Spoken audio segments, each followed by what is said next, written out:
अभिमान मिटा सम्मान मिटाना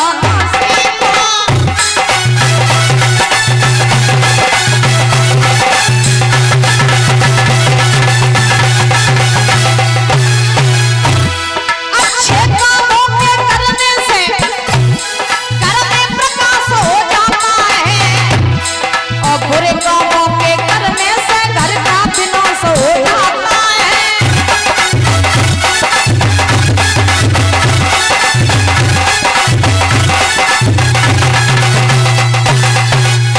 तो कहने का अभिप्राय कि इंसान वही है जिसके हृदय में कोमलता है, जिसके हृदय में सरलता है? और हमारे जीवन में महाराज अगर अहंकार है तो फिर अहंकार आपको मिट्टी में मिला देगा। कितनी भी दौलत शोहरत आ जाए, कितना भी कुछ आ जाए, लेकिन महाराज अगर दौलत के साथ साथ अहंकार आ गया तो फिर आप और आपकी दौलत कब मिट्टी में मिल जाएंगे ये आपको पता भी नहीं चलेगा।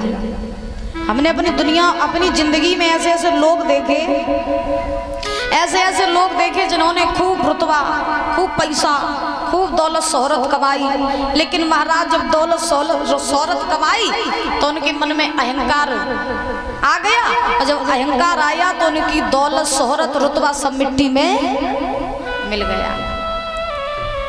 तो अब देखो परीक्षित के मन में अहंकार, अब परीक्षित के मन में अहंकार नहीं, परीक्षित ने नहीं कुछ किया बल्कि उनके सर पे जो कलयुग सवार था उसने बुद्धि घुमा दी। अब देखो कहा भाव कि परीक्षित जी ने सांप डाल दो महात्मा जी के गले में। अब महात्मा के गले में सांप डालो, परीक्षित जी वहां से चले आए। महात्मा जी के पुत्र थे श्रृंगी ऋषि, समीक ऋषि के पुत्र श्रृंगी ऋषि।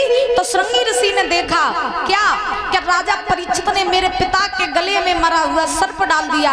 तो श्रृंगी ऋषि को बड़ा क्रोध आया, तो उन्होंने हथेली पर जल रखा और राजा परीक्षित को श्राप दे दिया, हे राजन जो मरा हुआ सर्प तुमने मेरे पिता के गले में डाला है, जाओ हम तुम्हें श्राप देते हैं कि 7वें दिन वही सर्प जिंदा बन करके, तक्षक बन करके तुम्हें डसने के लिए आएगा।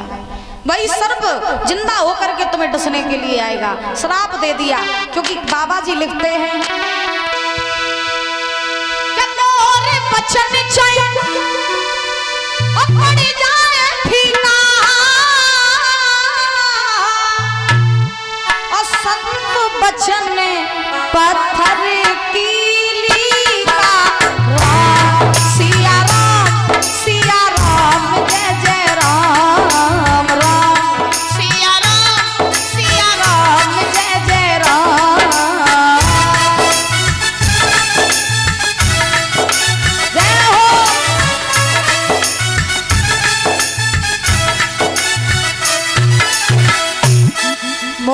बचन चाहिए और पड़ जाए फीका, और संत बचन पत्थर की लीका। संत का वचन कभी खाली नहीं जाता है, लेकिन संत होना संत जैसा चाहिए। दादा संत होना संत जैसा चाहिए। आज की दुनिया की अगर बात की जाए तो महाराज 100% में 10% तो संत हैं, ना 90% सब बंद हैं। क्यों जी? 10% संत हैं और 90% सब बंद हैं। आज की दुनिया में महाराज देख लो, संतों के ऊपर भी ऐसे ऐसे संत जिनका इस दुनिया में बहुत नाम, बहुत उन्होंने सब कुछ किया, लेकिन उन संत पे महाराज कम से कम 50 तो केस लगे ही रखे हैं, रेप केस महाराज है? आज सोशल मीडिया खोल करके देखो तो उसमें ऐसी ऐसी खबरें आती हैं कि उस बाबा ने उसके साथ रेप किया, उस संत ने उसके साथ। बताओ क्या, आप किस पे भरोसा किया जाए? किस पे भरोसा किया जाए? है? देखते हो ना टीवी वगैरह, न्यूज चैनल पे आप लोग देखते रहते होंगे, यूट्यूब वगैरह पे कि उस संत ने उसके साथ रेप किया, उसने उसके साथ। बहुत से संत जेल काट रहे हैं। ईमानदारी की बात बता रहे, बहुत से संत जेल काट रहे। अब बताओ इन्हें, ये संत हैं, इनको संत कह सकते हैं? क्यों महाराज? क्योंकि ये कवि कहते हैं संत कैसा होना चाहिए, संत ऐसा होना चाहिए कैसा, जो चरित्रवान हो, जो गुणवान हो, जो सहनशील हो, जो धैर्यवान हो। संत वो होना चाहिए जो मनुष्य को अंधकार से निकाल करके प्रकाश की ओर ले जाए, ऐसा होना चाहिए संत। और संत कहीं बाहर से बन करके नहीं आते, संत हम ही और आप लोग बनते हैं। फर्क सिर्फ इतना है कि कोई संत बन जाते हैं और कोई राक्षस बन जाते हैं। एक कवि कहते हैं कि संत तो वो मर जाए, अरे नहीं, और हर से ध्यान लगावे, और पंच तो वो मर जाए जो दारू पी के न्याय करावे।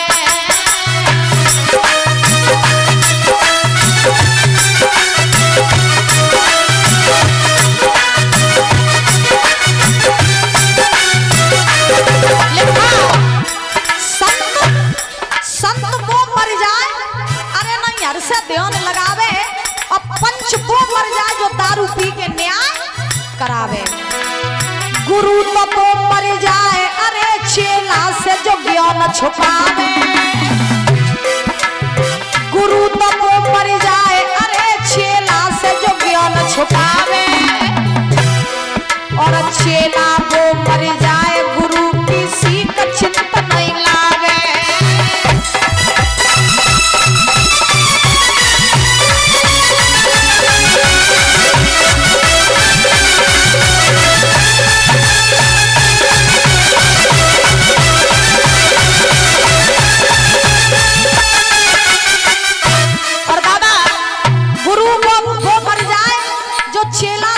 छुपावे, और चेला वो मर जाए जो गुरु की सीख चिंता नहीं लावे। अरे भैया वो मर जाए, पराई नार पे चिंता डिगावे। भैया वो मर जाए, पराई नार पे चिंता डिगावे। और औरत वो मर जाए, पराए पत से नेह लगावे।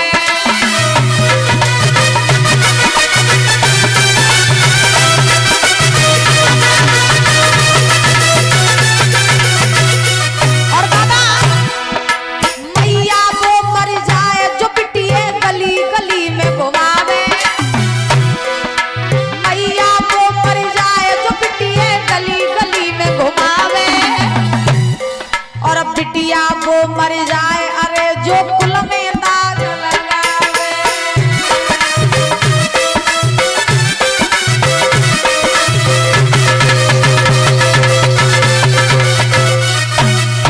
तो कहने का अभिप्राय महाराज, आज श्रृंगी ऋषि ने जो है परीक्षित जी को श्राप दे दिया। समीक ऋषि के पास में जब श्रृंगी ऋषि आए तो श्रृंगी ऋषि ने कहा, पिताजी, राजा परीक्षित ने तुम्हारे गले में मरा हुआ सर्प डाल दिया था, तो मुझसे देखा नहीं गया, तो मैंने जो है परीक्षित जी को श्राप दे दिया। अब समीक ऋषि बोले, तुमने ये बहुत गलत किया। परीक्षित ने तो सपने में भी कभी किसी का बुरा नहीं सोचा और ना ही उन्होंने कभी किया। तो श्रृंगी ऋषि ने कहा, अगर परीक्षित ने कभी किसी का बुरा नहीं किया, किसी के लिए बुरा नहीं सोचा, तो फिर परीक्षित ने आपका अपमान कैसे किया? तो श्रृंगी ऋषि ने, समीक ऋषि ने कहा कि बेटा, उसमें गलती परीक्षित की नहीं, फिर उसमें गलती थी कलयुग की, जो कलयुग उनके सर पे सवार था। इसलिए कलयुग ने उनकी बुद्धि घुमा दी। अब तुम जाओ और परीक्षित जी को मुक्ति का रास्ता बता करके आओ। तो श्रृंगी ऋषि को भी थोड़ा कष्ट हुआ कि मुझसे इतनी बड़ी भूल हो गई। परीक्षित जी हस्तिनापुर में आए, उन्होंने अपना मुकुट उतारा, मुकुट उतार करके रख दिया, तो कलयुग भी उतर गया। अब परीक्षित जी बैठे हैं, तब तक श्रृंगी ऋषि आए। तो परीक्षित जी ने श्रृंगी ऋषि को बिठाया, बड़ा सम्मान किया, आदर किया। और महाराज श्रृंगी ऋषि ने राजा परीक्षित से कहा, राजन, आज तुम्हें पता है तुम्हारे साथ क्या हुआ?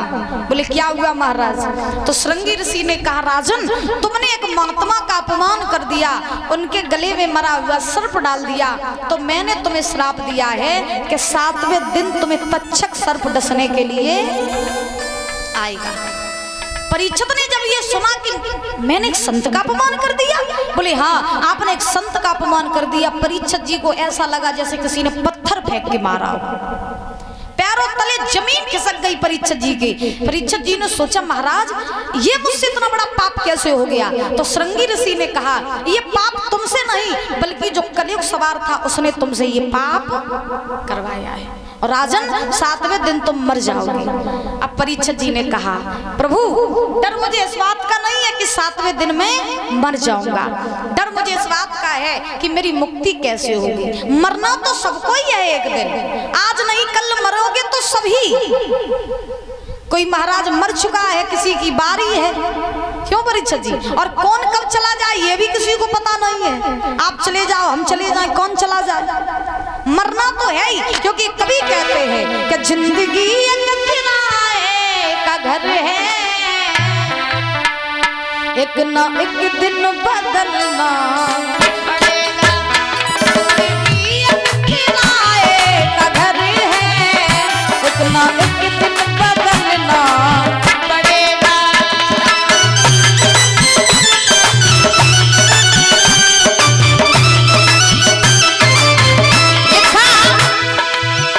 जिंदगी एक किराए का घर है,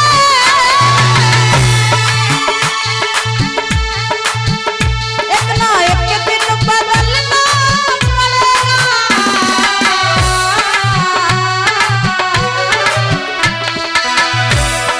जिंदगी किराए का घर है और एक ना एक दिन बदलना। बदलोगे तुम, बदलो हैं? कब है? आज ही? आज नहीं बदल गए हो, 7 दिन बाद बदल लियो। मौत जब तुझको आवाज देगी,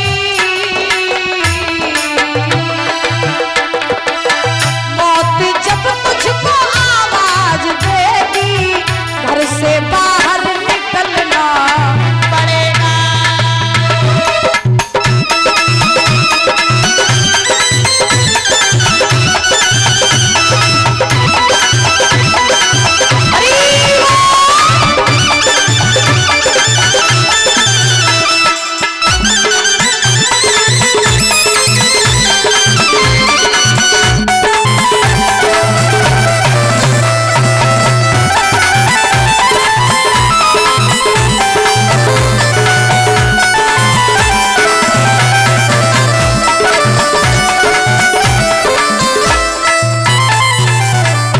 जिंदगी एक किराए का घर है, एक ना एक दिन बदलना पड़ेगा, और मौत जब तुझको आवाज देगी तो घर से बाहर निकलना पड़ेगा। कयम्मा गत्ते बाहर निकलो चाहती कि नहीं? निकलो चाहती, निकरियो नहीं, निकरियो काय नहीं जेओ तो ही रहे हो, काय को भीड़ बढ़े हो। बोली गोविंद भगवान की, बोली राधा रानी सरकार की। डुगरिया को डर लगा तो मरवे तो देखो लड़का प्यारे हो ये तासो हैं।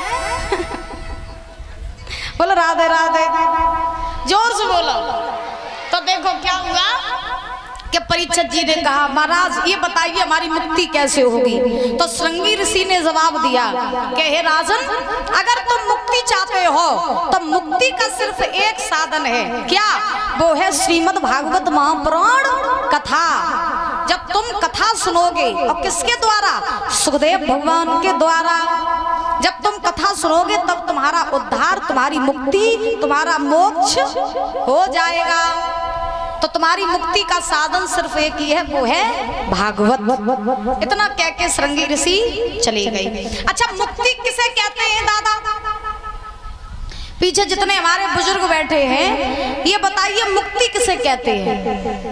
क्या परीक्षित जी है? कुछ लोग ये कहते हैं कि अब तो हमें मुक्ति तभी मिली है जब हम मर जाइए हैं, और अब तो भगवान हमें उठाए लेवे और हमें मुक्ति दे देवे। तो मुक्ति का मरवे के बाद हो हैं? अच्छा को जान जबात जानते हैं कि मुक्ति मरवे के बाद हो? हाथ उठाओ।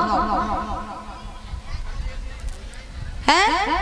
मुक्ति मरने के बाद होती है? हो नहीं होते तो कैसे होते? उन्हें कहा देखा आचार्य जी नहीं देख रहे, हम क्या बताएं, तुम बताओ। तो देखिए लोग ये कहते हैं कि मरने के बाद मुक्ति होती है, लेकिन हम ये कहते हैं कि मुक्ति मरने के बाद नहीं, मुक्ति तो जिंदा पे होती है। और मुक्ति कैसी, मोक्ष कैसा, हम आपको बता दें। जिस दिन हमारी आत्मा परमात्मा में लीन हो जाती है, जिस दिन हम इस संसार से विरक्त होकर के परमात्मा में लीन हो जाते हैं, उसी दिन हमारा उद्धार, हमारी मुक्ति, हमारा मोक्ष हो जाता है। जिस दिन हमारा मन शांत हो जाता है, जिस दिन ये दुनिया के विकार जो है हमसे दूर हो जाते हैं, जब हमारे मन को शांति मिलती है तभी हमारी मुक्ति होती है। और महाराज मन की शांति को ही मुक्ति कहते हैं। और जब तक मन में शांति नहीं होगी, जब तक आत्मा परमात्मा में लीन नहीं होगी, तब तक आपको मुक्ति नहीं मिलेगी। मरने के बाद में शांति हवन कराया जाता है, किस लिए कि आत्मा को शांति मिले। शांति हवन कराया जाता है काय के लिए कि मरने वाले की आत्मा को शांति मिले। तुम जब सोचो क्या जो सब जिंदगी आदमी अशांति में बनो रहो, वह मरवे बाद का शांति मिले।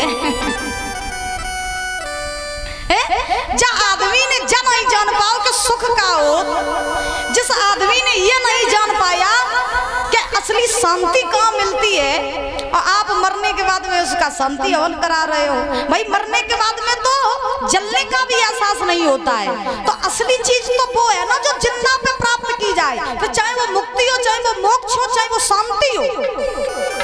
असली चीज वही है जो जिंदा पे प्राप्त की जाए। मरने के बाद में किसी चीज का एहसास नहीं होता है, ये बात मेरी याद रखना।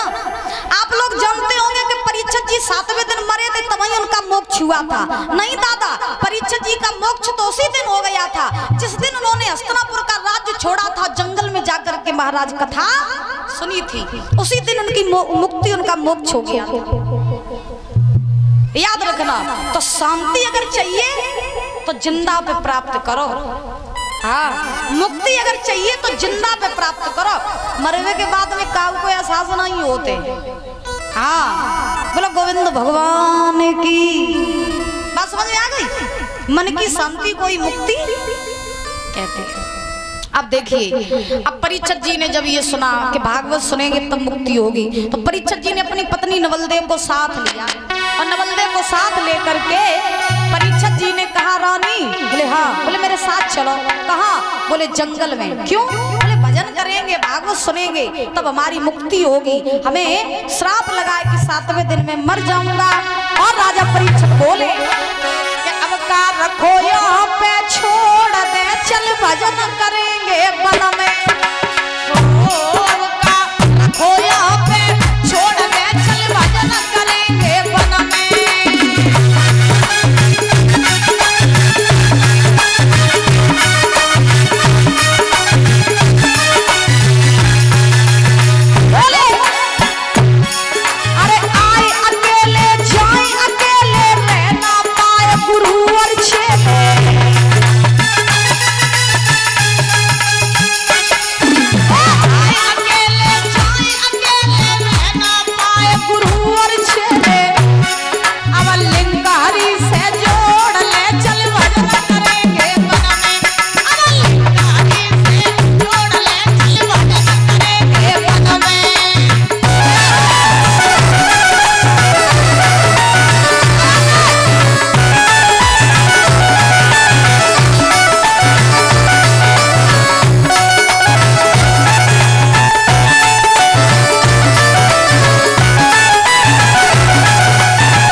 फंसी है।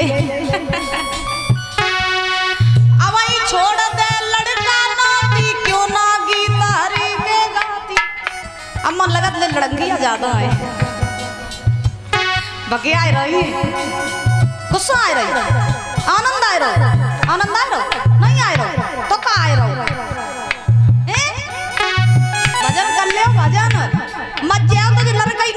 उठाए को ठटरी बांधो दादी जा जाके